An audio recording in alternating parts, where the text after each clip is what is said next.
சிலர் comma comma comma comma comma போட்டு வாழ்வாங்க. ஃபுல் ஸ்டாப் போடணும். இயேசு பின்பற்றணும் நினைக்கிறேன், ஆனாலும் கமா. முழுவதுமாக இயேசுவை பின்பற்ற விரும்புகிறேன், ஆனாலும் இது இருக்குது, இந்த தடை இருக்குது, அந்த தடை இருக்குது. எப்போ பார்த்தாலும் கமா கமா போட்டு சிலர் ஆச்சரியக்குறி போட்டே வாழ்வாங்க. இவன் இயேசுவை பின்பற்றுவானா என்னன்னு தெரியலையே, இன்றைக்கி வந்திருக்கான் நாளைக்கு வருவானா தெரியலையே, ஆச்சரியக்குறி.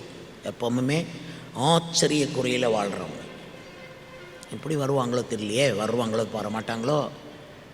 இதே இது உங்கள் கணவர், மனைவிகளை பொறுத்தளவு உங்கள் கணவர் வீட்டுக்கு வருவாரோ வரமாட்டாரோ, இப்படி குழம்புனா உங்கள் வீடு நரகம் போல் இருக்கும். ஆணையிடுதல் எல்லாவித விவாதங்களுக்கும் முடிவு. இயேசுவை பின்பற்றணும், இயேசுக்காக வாழணும், ஒரு சபையில் இருந்து கர்த்தரை சேவிக்கணுமானா ஆணையிடணும். ஆணையிடாத நிறைய பேர் சர்ச்சுக்கு வர்றாங்க. அவங்க கேரண்டி இல்லை, இன்றைக்கி வருவாங்க நாளைக்கு இடிஞ்சிருவாங்க. அதனால் எனக்கெல்லாம் அந்த ஆணையிடாதவங்க கையில் காணிக்க வாங்கவே பிடிக்காது. நான் நேரடியாக அதைத்தான் சொல்கிறேன். அவனே ஆணையிட்டு இயேசுவை பின்பற்றலை, அவன்கிட்ட இருந்து நான் எதுக்கு வாங்கணும், வாங்கி அது நம்மளையும் கரைப்படுத்துமே அப்படின்னு நினைக்கிற ஆள் தான். ஏன்னா நமக்கு இயேசு தான் முக்கியம், அவரை பின்பற்றுவது தான் முக்கியம், வேறு எதுவும் முக்கியம் இல்லை.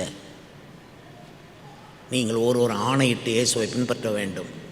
எப்பொழுதுமே ஆச்சரியக்குறியில் வாழக்கூடாது. எப்போவுமே கமா கமா கமா வாழக்கூடாது. ஃபுல் ஸ்டாப்புக்கு போயிடணும். இதுக்கு மேலே பிசாசு உங்களை தொட முடியாதுன்னு அவன் ஒரு முடிவுக்கு வரணும்.